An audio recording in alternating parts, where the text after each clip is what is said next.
কুরবানির জানোয়ার জব করতে সময়, খাটিতে সময়, বাটিতে সময়, আচ্ছা খাটার মাসলা আনিলে যেমত কুরবানির জানোয়ার আমি জব করলাম না করি মসজিদের ইমাম সাহেব দিয়ে করাইলাম। এখন এমন মানুষে কিছু গলত মশুর করছেন, মসজিদের ইমাম সাহেব দিয়ে কুরবানি করাইতাম, তাই নামরার ইমাম আবার পয়সা দেওয়া লাগে। আরে ভাই, কুরবানির জানোয়ার জব করতে সময় ইমাম সাহেবের পয়সা দিলে ইন আমার কমি কিতো হইল। আমি 1.5 লাখ টাকা দিয়ে গরু লইতাম পারিয়া, 50-60 হাজার টাকা দিয়ে পশি লইতাম পারিয়া, 60-65 হাজার টাকা দিয়ে ডেকি গরু লইতাম পারিয়া, আর 200, 400, 500 এক ইমাম সাহেবের হাদিয়া ওখান দিতে আমার জানো দিলাই।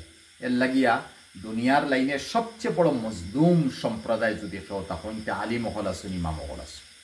তাই না আমরা মস্তর ইমাম, তাই আবার পয়সা দেওয়া লাগবো নি, তাহলে তো আমরা মাংস দিমু, তো আমরা তো এতিম মিসকিনও বার্তাকে দিমু, নতুবা সিলা রহমির বার্তাকে দিমু, তো কই দিলাম।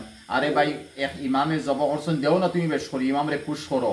হয়তো তুমি দেন খবর জানো না ইমাম সাহর বিবির কাপড় দেওয়া হইছে না, আওলাদর কাপড়, আমার জেলা আওলাদ আসেন, আপনারও তো আওলাদ আসেন, ইমামর তোলা আওলাদ আসেন, তানোর তোলা মা বাপ আসেন, তান্তন তো মনো আছে বালা কাপড় বিন্দিতা, তো ইমাম সাহেবরে দেও বেশ করি। ইনো মধ্যে একগুড়ে হই না ইমাম সাহেব এইটা হারাম, আরে ভাই কে হারাম হয়েছে, ইমাম সাহেব বেশ করে দেও।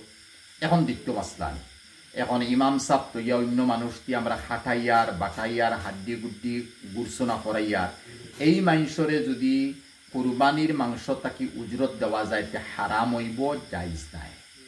যার কারণে এই মাংসর উজরত আমি 500, 700, 1,500, 2,000, 1,000 যা হইব, আমি আগে উজরত হড়েই দিতাম, বলে ভাই আমার গো খাটিয়া বাটিয়া দিবে খসাই হিসাবে, আর তোমার অত পয়সা আমি দিই, বস আলহামদুলিল্লাহ। এরপরে রইল মাসলা যে আমি মাংসরে মাংস দিতে পারবো, আপনি দিতে পারবা, আপনি সিলা রহমি হিসাবে দিতরা, আপনি গরিব মিসকিনদের দিতরা, আপনার বাট আছে, আপনার আছে, অন্তাকি দেখো না, আপনি এই মাংস তো খাইতো, তারও তো ভালো বাচ্চা আছে, এক গরিব মানুষ দেখুয়া, কিন্তু আপনি উজরতের হিসাবে মাংস দিবা না, উজরত হিসাবে রাখবা।